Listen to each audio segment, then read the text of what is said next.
வணக்கம் மக்களை, welcome to நம்ம திருச்செந்தூர். இன்றைக்கி தெலுங்கு வருட பிறப்பு கவர்மெண்ட் ஹாலிடேங்கிறதுனால திருச்செந்தூர் முருகன் கோவிலில் பக்தர்கள் கூட்டம் செம்மையாக இருக்குது. சம்மர் ஸ்டார்ட் ஆகிறதுக்கு முன்னாடியே எல்லா இடங்கள்லையும் வெயில் பொழக்க ஆரம்பிச்சிட்டு, அதனால் மக்களே பாடியை டீஹைட்ரேட் ஆக விட்டுறாதீங்க. உங்களுக்கு தேவையான அந்த பழங்கள், தண்ணி நல்லா குடிங்க. பழங்கள் எந்த அளவுக்கு சாப்பிட முடியுமோ பழங்கள் சாப்பிடுங்க. வாட்டர் மெலன் அதிகமாக எடுத்துக்கோங்க. வெளியே எங்கேயாவது போகிறீங்க அப்படின்னா முடிஞ்ச அளவுக்கு குளுக்கோஸ் டப்பா ஒன்று வாங்கி வச்சுக்கோங்க.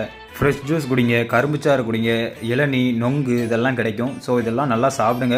வெயிலுக்கு இந்த மாதிரி உணவுப் பொருட்கள் எடுத்துக்கிறது மூலம் உங்கள் பாடி டீஹைட்ரேட் ஆகாமல் வெயிலை தாங்கிறதுக்கு உண்டான அந்த குளிர்ச்சி நிலையை உடம்புல ஏற்படுத்திக்கிட்டே இருக்கும். இதெல்லாம் எதுக்கு சொல்கிறேன்னா, நம்ம ஊரில் அடிக்கக்கூடிய வெயிலோட தாக்கத்தை வச்சு சொல்கிறேன். அந்த அளவுக்கு அடி பொழக்குது. காலையில் 8 மணிக்கெல்லாம் சும்மா பங்குனி வெயில் பல்ல காட்டுதுங்கிற மோடில் தான் இருக்குது. முடிஞ்ச அளவுக்கு சாமி கும்பிட வர்றீங்க அப்படின்னா ஏர்லி மார்னிங்கே வந்து சாமி கும்பிட்டுட்டு ஒரு 8 to 9 மணிக்குள்ளெல்லாம் சாமி கும்பிட்டுட்டு வெளியே வர்ற மாதிரி பிளான் பண்ணிக்கோங்க. இல்லை அந்த டைம் உங்களுக்கு செட் ஆகாது அப்படின்னா மதியத்துக்கு மேலே வந்தீங்கன்னா கொஞ்சம் வெயிலோட தாக்கமும் கம்மியாக இருக்கும். சாமி தரிசனமும் கொஞ்சம் நல்லா பார்த்துட்டு போகலாம். தொடர்ந்து சப்போர்ட் பண்ணுங்கள். என்றும் உங்களுடன் நான் அகிலன்.